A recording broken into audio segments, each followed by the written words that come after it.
Jonah Hale never expected to hear knocking during a storm like this, not like this. The snow had already piled high against his cabin. His small wooden house, tucked away in the endless Montana wilderness, had once been a place for solitude. And that's the way Jonah liked it. He'd built it himself years ago when his hands were steady and the world seemed a little clearer. The world outside his door, though, that was a different story.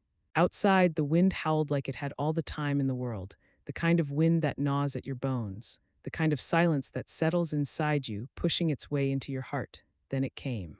Faint, uneven, like something trying not to die. Jonah froze, broom still in his hand, his breath caught in his throat as he turned his head toward the door. Tap, tap, he could feel it. The world outside was holding its breath. He stepped toward the window, his boots creaking underfoot, and looked out into the endless white. The snow had covered everything. The trees, the mountains, even the sky, which seemed to hang low as if it were a blanket of grief. And there it was. A trail, a thin red line. It slithered across the white snow, coming from the woods. Jonah's breath hitched as he stepped closer to the door.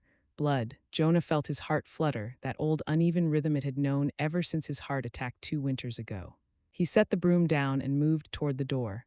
Outside, the snow was too still, too quiet.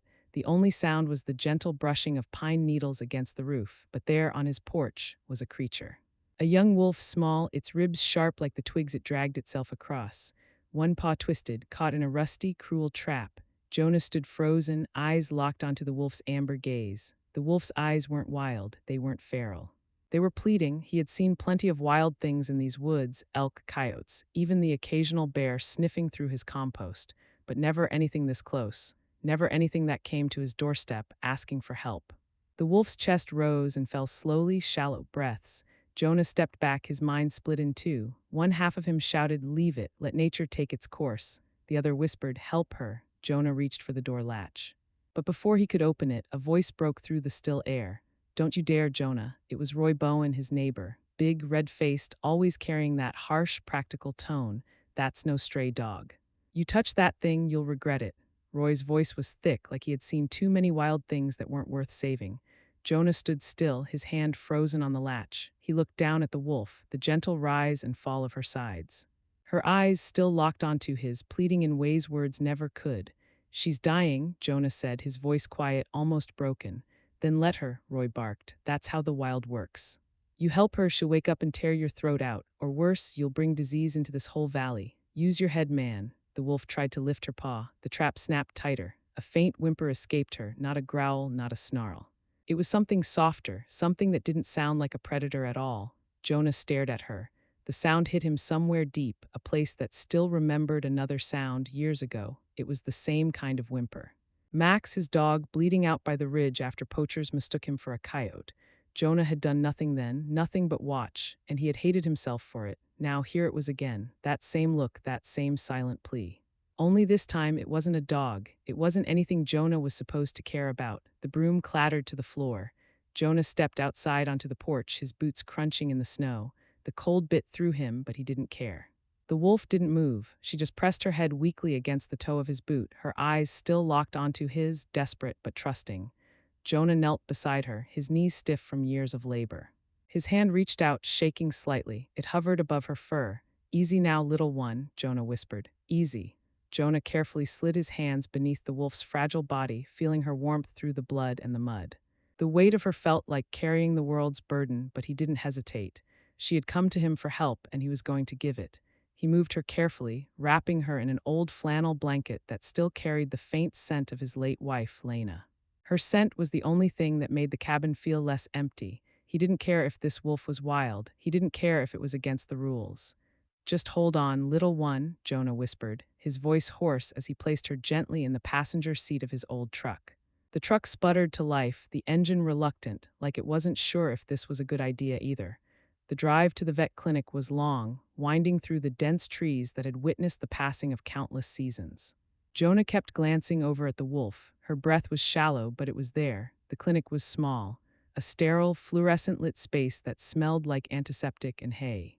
A young receptionist looked up when Jonah entered, her smile fading when she saw the wolf in his arms. "She's dying," Jonah said, his voice barely above a whisper. "I need help." Dr. Maya Collins appeared from behind a door, wiping her hands on a towel. She looked at the wolf with a practiced eye. Old trap wound, infection, she's starving. Her voice softened. You found her just in time, or maybe too late. Jonah's hands shook as he laid the wolf on the examination table. Her side rose and fell, weak but steady. Maya's hands worked quickly, flushing the wound, inserting an IV. Jonah stepped back, his heart thudding in his chest. He had been here before, watching someone he loved slip away, feeling helpless. But not this time. This time he was doing something. After an hour, Dr. Collins stepped back. She's stable for now, she said quietly, her gaze meeting Jonah's.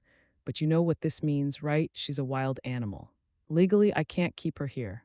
Jonah nodded, his jaw tight. He knew what would happen. They'd take her away. They'd send her to a rescue center in Billings where she'd be tagged and released if she even survived the trip.